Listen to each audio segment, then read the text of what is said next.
Hi అందరికి నమస్తే అండి. నా పేరు Shyamala. Welcome back to my channel.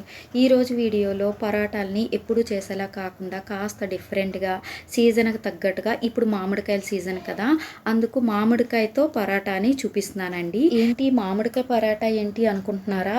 ఇది పచ్చి మామిడికాయతో పరాటా అండి. టేస్ట్ అయితే చాలా బాగుంటుంది. ఒకసారి ఇలా చేశారంటే ప్రతి సంవత్సరం మామిడికాయ సీజన్ వచ్చినప్పుడల్లా ఇలా చేసుకొని తింటారు. తినే కొద్దీ తినాలనిపిస్తుందండి. అంత బాగుంటుంది. మీరు తప్పకుండా ట్రై చేయండి. ఈ వీడియో కనుక మీకు నచ్చుంటే లైక్ చేయండి. ఛానల్ని సబ్స్క్రైబ్ చేసుకొని పక్కనే ఉన్న బెల్ ఐకాన్ని ఆన్లో పెట్టుకోండి. నేను పెట్టే వీడియో నోటిఫికేషన్స్ మీకు వస్తాయి. మామిడికాయ పరాటా చేయడానికి 1 కప్పు పెసరపప్పుని అరగంట పాటు నీళ్ళల్లో నానబెట్టుకోవాలి. అలాగే ఇక్కడ పచ్చి మామిడికాయ 1 తీసుకోండి. ఇప్పుడు 2 కప్పుల గోధుమ పిండిని కొంచెం ఉప్పు, నూనె వేసుకొని చపాతీ పిండిలా కలుపుకోవాలి. మనం చపాతీలకి ఎలాగైతే కలుపుకుంటామో అలా కలుపుకోవాలి. ఇక్కడ నేను మిక్సర్ జార్లో వేసి పిండిని కలిపేసుకున్నాను. ఇలా కలిపేసుకున్న పిండిని ఒక అరగంట పాటు పక్కన పెట్టుకోండి. నేను తీసుకున్న మామిడికాయకి సగం ముక్క కట్ చేసుకొని తొక్క తీసుకొని ఇలా చిన్న ముక్కలుగా కట్ చేసుకోవాలి.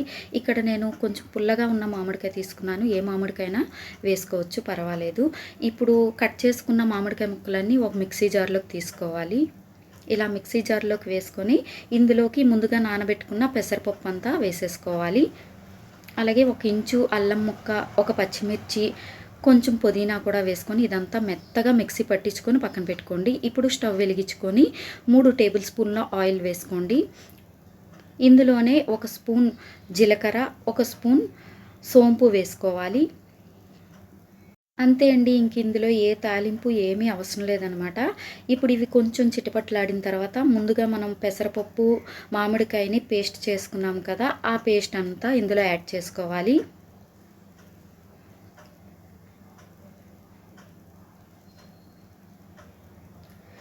ఇప్పుడు ఇదంతా కూడా అడుగు పట్టేయకుండా ఫ్లేమ్ని బాగా స్లోలో పెట్టుకొని అలా ఉడికిస్తుండాలి.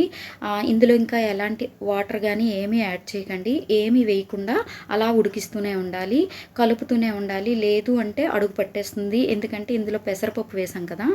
ఇప్పుడు ఇందులో 1 స్పూన్ పసుపు వేసుకోవాలి.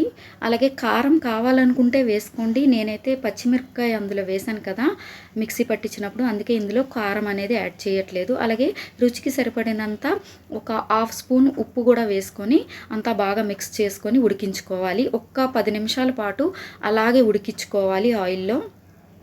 తొందరగా అడుగు పట్టేస్తుంటుంది. అడుగు పట్టేయకుండా అలా కలుపుతూ ఉడికించుకోండి. అంతే.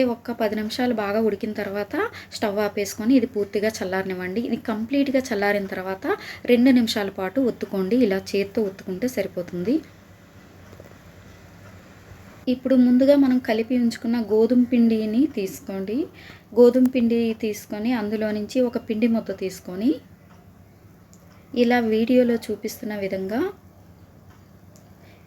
ఇలా ఒత్తుకోవాలి. చేత్తోనే ఇలా చేశారంటే మనకి ఇలా రౌండ్గా వస్తుందన్నమాట. దాంట్లోని మనం ముందుగా చేసి ఉంచుకున్న పెసరపప్పు, మామిడికాయ మిశ్రమాన్ని ఒక ముద్ద తీసుకొని ఇందులో స్టఫింగ్లా లోపల పెట్టుకొని అంతా కవర్ చేసుకోవాలి. అంటే మనం బొబ్బట్టు చేసుకుంటాం కదా, అదే ప్రాసెస్ అనమాట. బొబ్బట్టు ఎలా అయితే చేస్తామో అలా చేసుకోవాలి. అలా చేసుకొని దీన్ని పరోటాలా ఒత్తుకోవాలి. అంతే అండి. చాలా చక్కగా వస్తాయండి. అస్సలు స్టఫింగ్ చేసాం కదా, అది ఏమి బయటకు రాకుండా చక్కగా చాలా బాగా వస్తాయి. ఇలా ఒత్తుకోవాలి. ఇలా ఒత్తుకున్నవి చూసారు కదా, మీకు ఎంత సైజు కావాల్సితే అంత సైజు బాగా పల్చగా ఒత్తుకోవచ్చు. అస్సలు స్టఫింగ్ అనేది బయటికి రాదండి. ఇగో ఈ మాత్రం మందం ఉండేలా ఒత్తుకోండి, సరిపోతుంది. ఇలా ఒత్తుకున్న దాన్ని మనం పరోటాల్లా కాల్చేసుకోవడమే, అంతే అండి. మనం పెసరపప్పు, మామిడికాయ ఉడికించుకున్నప్పుడు ఎలాంటి వాటర్ అనేది యాడ్ చేయకూడదు. వాటర్ అనేది వేసామంటే పల్చగా అయిపోతుందనమాట. ఇలా స్టఫింగ్ పెట్టుకున్నప్పుడు సరిగ్గా నిలబడదు. అంతే అండి. ఇలా లోపల స్టఫింగ్ పెట్టుకొని పైనుంచి కవర్ చేసుకోవాలి. ఇలా కవర్ చేసుకున్న దాన్ని పిండిలో ముంచుకొని పరాటాల్లో ఒత్తేసుకోవాలి. అంతే అండి. చాలా సులువుగా చేసుకోవచ్చు అనమాట. ఇక్కడ నేను గోధుమ పిండి మాత్రమే యూస్ చేశాను. ఈ ప్లేస్లో మీరు కావాలనుకుంటే మైదా కూడా యూస్ చేయొచ్చు. బట్ హెల్దీగా ఉండడానికి నేను గోధుమ పిండి మాత్రమే యూస్ చేశాను అనమాట.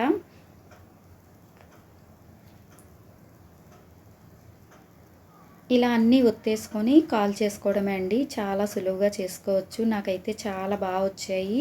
అస్సలు విరిగిపోకుండా, ఎక్కడా స్టఫింగ్ బయటికి రాకుండా చాలా బాగా వచ్చాయండి.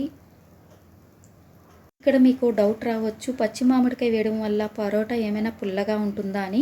అలాంటి డౌట్ ఏమి అవసరం లేదండి. అసలు పులుపు అనేదే తెలీదనమాట.